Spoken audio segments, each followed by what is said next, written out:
Продолжает наш эфир выпуск новостей. В студии Сергей Михедов. Здравствуйте. Коротко о темах. Знакомство с технологиями будущего. Глава Якутии рассказал об опыте республики в области экотехнологий на международном форуме в Москве. Юбилейная дата – событие важное, но спасать жизни людей останавливаться нельзя. Скорой помощи Якутии 90 лет. Подписано постановление о новогодних каникулах. Сколько дней отдохнут россияне?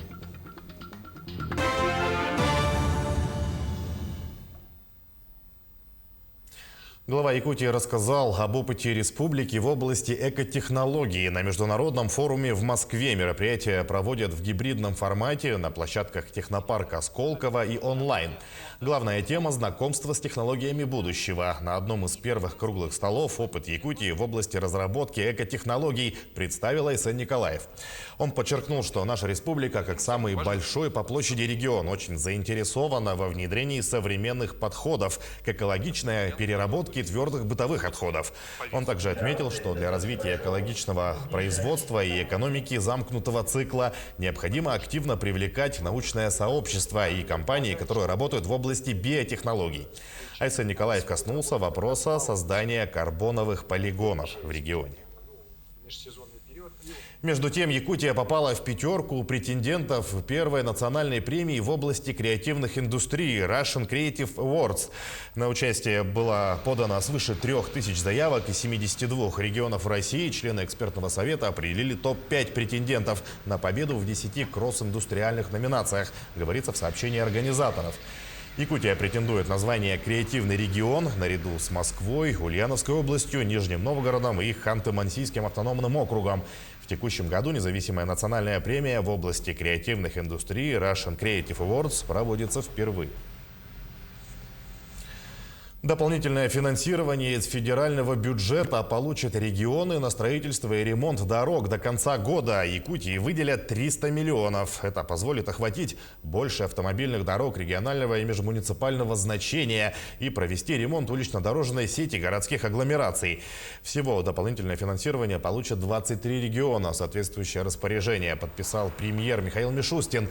Средства направят регионам по нацпроекту «Безопасные и качественные дороги» и по другим программам. В республике стартовал юбилейный форум молодых исследователей «Шаг в будущую профессию». В этом году мероприятие посвящено Году науки и технологий в России.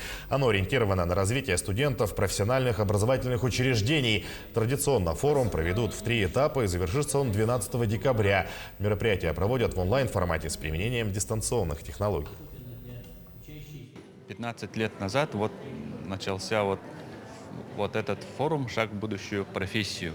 То есть молодые студенты, молодые будущие профессионалы узнают что-то новое о своей будущей профессии, что там именно в части технологий происходит, какие-то новые исследования свои проводят. Вот так зародилась эта добрая традиция и очень активно до сих пор продолжается и развивается.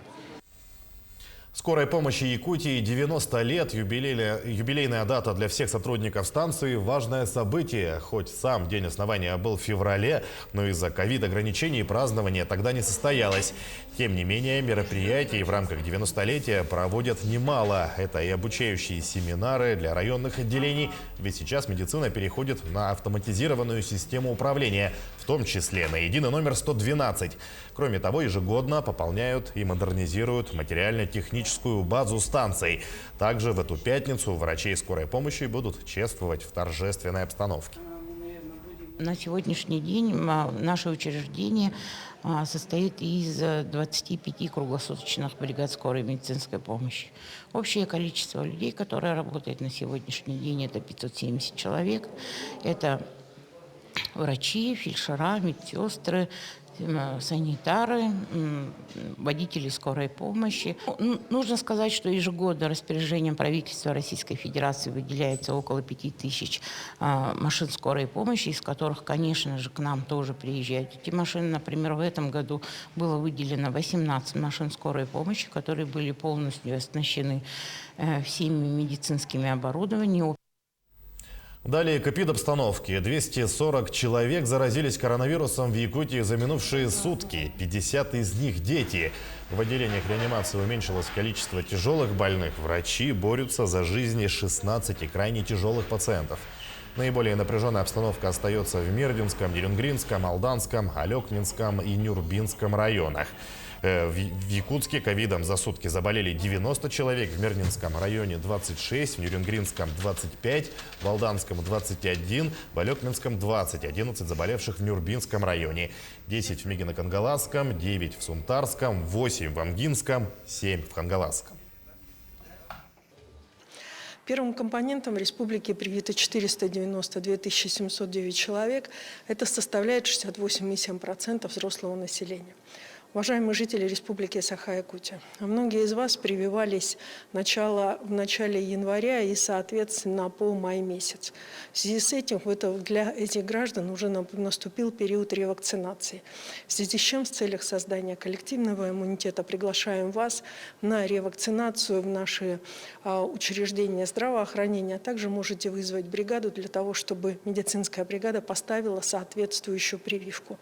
Обращаем внимание на важность ревакцинации, особенно тех, кто прошел вакцинацию в первом полугодии 2020 года. Что касается нового штамма омикрон, то в Якутии не выявили ни одного факта заражения им. Об этом сообщила руководитель управления Роспотребнадзора по региону Маргарита Игнатьева. Как пояснила главный санитарный врач, для недопущения завозных случаев нового штамма в Россию ведомство утвердило алгоритм действий. Так, граждане, прибывшие из ЮАР и стран африканского континента, Гонконга, подлежат обязательной изоляции в обсерваторах на 14 дней с прохождением двухкратного лабораторного исследования. В Якутске и Якутии не выявили ни одного факта заражения штаммом омикрон, сообщила Маргарита Игнатьева.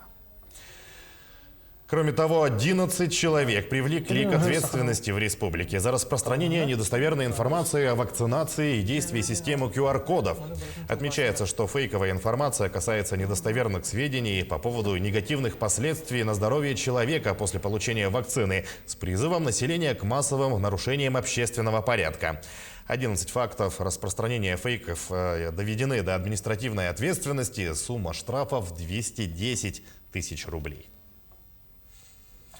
К другим темам. Мирнинская ассамблея народов выиграла президентский грант почти на 500 тысяч рублей. Проект называется «Мирнинский район. Территория мира и дружбы». Члены ассамблеи помогают мигрантам в Мирном адаптироваться на новом месте, найти друзей. А вот какие мероприятия для этого проводят, расскажут наши коллеги.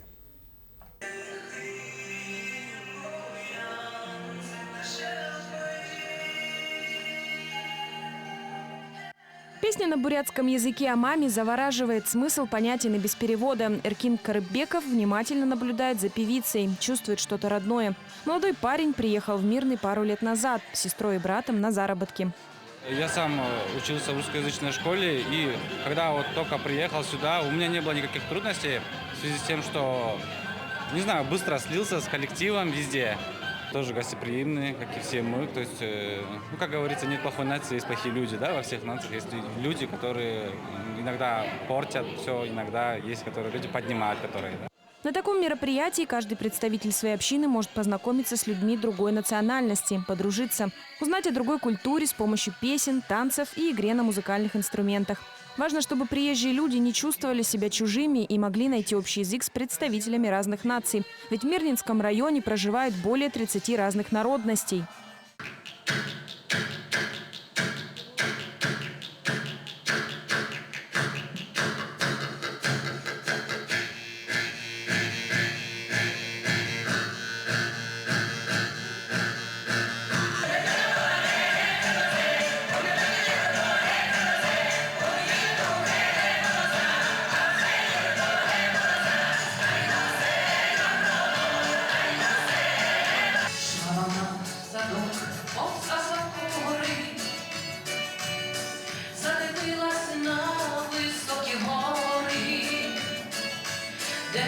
Мирнинская ассамблея народов, как правило, несколько раз в году проводит подобные встречи.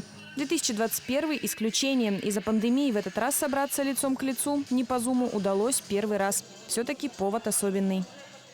Мирнинская ассамблея народов получила федеральный грант «Мирнинский район. Территория мира и дружбы». И в рамках реализации мероприятий этого проекта мы провели уже много мероприятий, семинаров, встреч. И на подходе уже сборник, посвященный этой тематике. И сегодняшнее мероприятие – это знакомство и презентация Ассамблеи народов для тех людей, кто впервые приехал в Мирный. В таком разноцветии культур важный момент – кухня. В Мирнинской ассамблее народов ни одно мероприятие не обходится без дегустации национальных блюд. Вот здесь на столе представлены блюда из корейской общины. И мы попробуем, наверное, вот хворост. Он сделан из рисовой муки. Такое блюдо готовят исключительно на праздники, на свадьбы. Мы сейчас его попробуем. Очень хрустящий, сладкий, вкусный. Надеемся, что с нами поделится рецептом.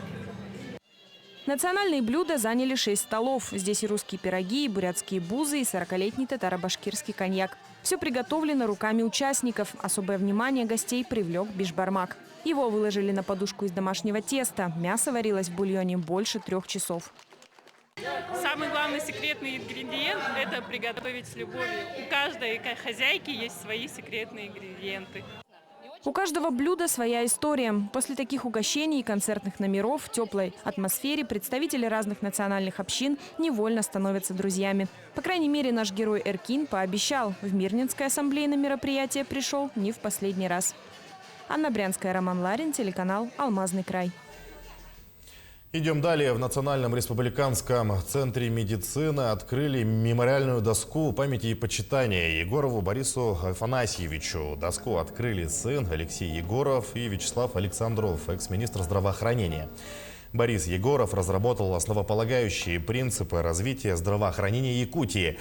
Под его руководством завершилось строительство клинико-диагностического центра, началось строительство Центра материнства и детства. Открыт научно-практический центр Вилюйский энцефаломиелит. На сегодня мы, понимая историю, и на этой истории будем строить платформу развития нашего здравоохранения. Инициатором вступили ветераны здравоохранения, организаторы здравоохранения. И еще раз я повторяюсь, мы, понимая, что на истории нужно строить будущее, мы вот сегодня открываем мемориальную доску. Сейчас мы курс берем на развитие биомедицинских клеточных технологий. Перед нами стоят задачи реконструкции Национального центра медицины. Нам уже 30 лет, и сейчас наше здание требует определенных вложений по оборудованию, по техническому перевооружению. И последнее. Подписано постановление о новогодних каникулах. Последний день года, 31 декабря 2021, официально выходной. Первые 9 дней 2022 года будут праздничными нерабочими днями. В итоге новогодние каникулы продлятся в общей сложности 10 дней, включительно с 31 декабря по 9 января.